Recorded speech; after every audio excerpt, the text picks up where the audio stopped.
Sap, ang gusto ng may-ari, ito yung unang nakakabit. Gusto ng may-ari ito. Ayan no, mas malaki to kisa dito.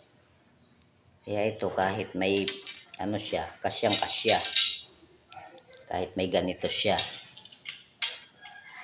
Ayan no, kasyang kasya, hindi sumasabit. Ito mas malapad. Ayan no, sukat na sukat lang oh. Saktong sakto lang. Tapos lalagyan mo pa ng ganito, ng screw, wala na, sabit na. Ayan no. Ibuti kung isang piraso lang ilalagay mo rito.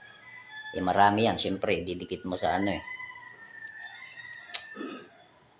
Gawan natin ng paraan. Na lang, dahil hindi na papalitan to. Ito na gagamitin.